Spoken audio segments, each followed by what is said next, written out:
Selamat pagi anak-anak, Assalamualaikum.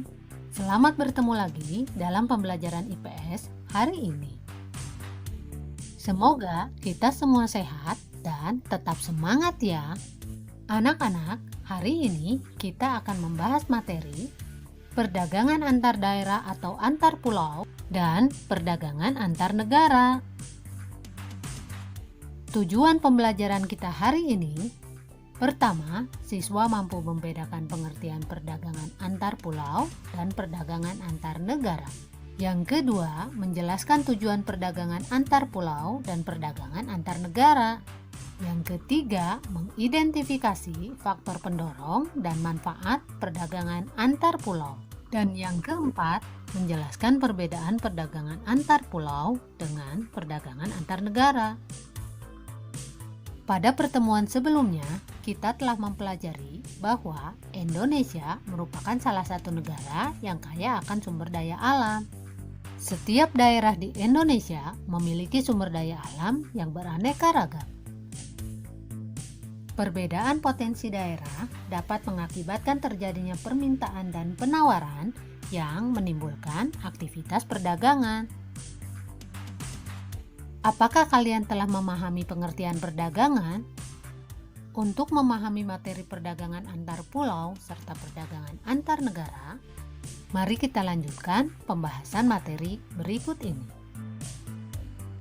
Perdagangan atau perniagaan merupakan kegiatan tukar-menukar barang atau jasa berdasarkan kesepakatan bersama tanpa ada unsur pemaksaan.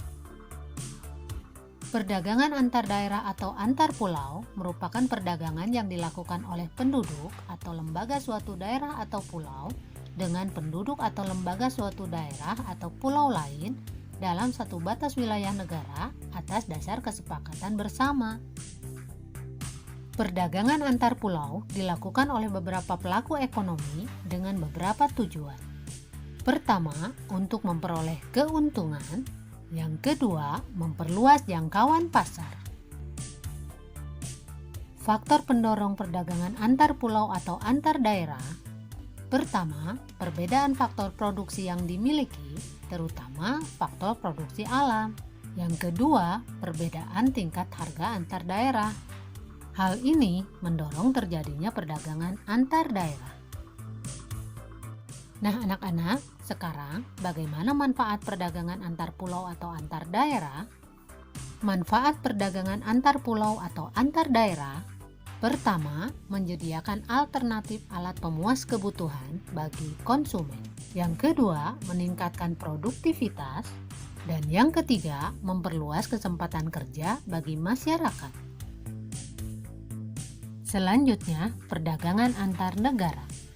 Pada zaman sekarang, batas dan jarak bukan lagi menjadi penghalang bagi seseorang atau badan untuk melakukan perdagangan.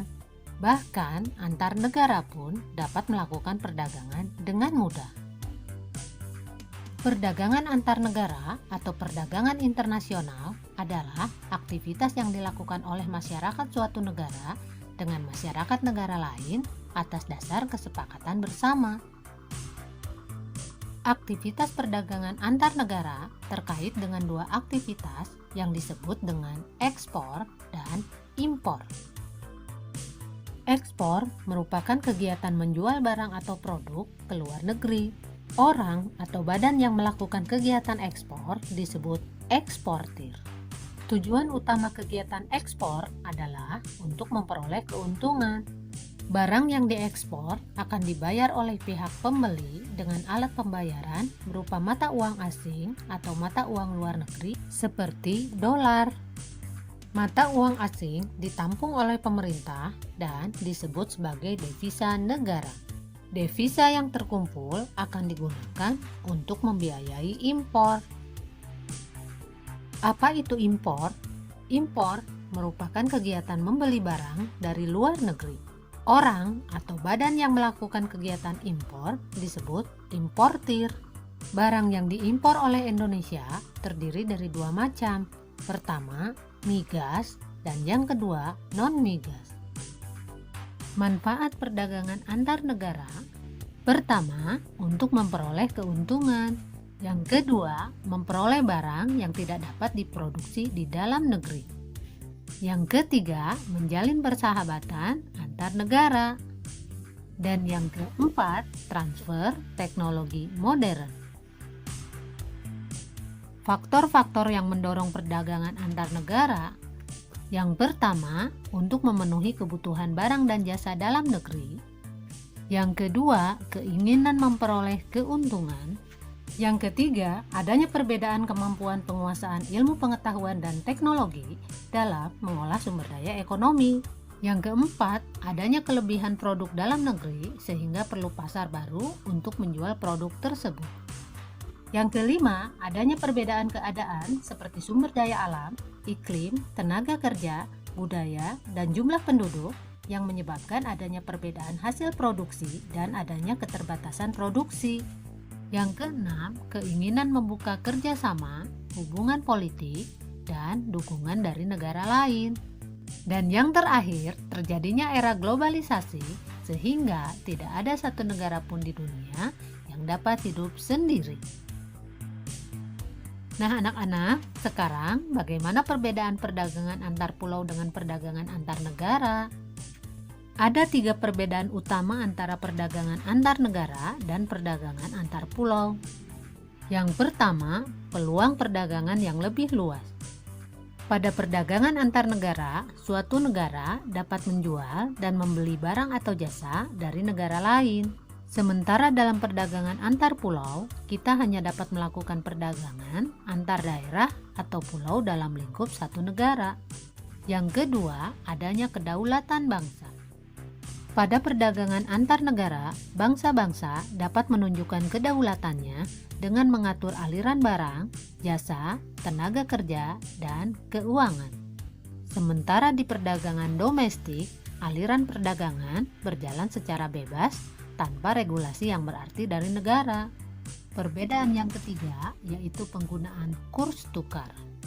Dalam melakukan perdagangan antar negara, negara-negara menggunakan kurs tukar atau mata uang asing yang berbeda-beda. Sementara pada perdagangan antar daerah hanya menggunakan satu kurs tukar saja. Nah anak-anak, itulah pembahasan materi mengenai perdagangan antar daerah dan perdagangan antar negara. Sampai di sini dulu pembahasan materi kita kali ini. Kita akan bertemu lagi pada pembahasan materi-materi selanjutnya. Wassalamualaikum warahmatullahi wabarakatuh.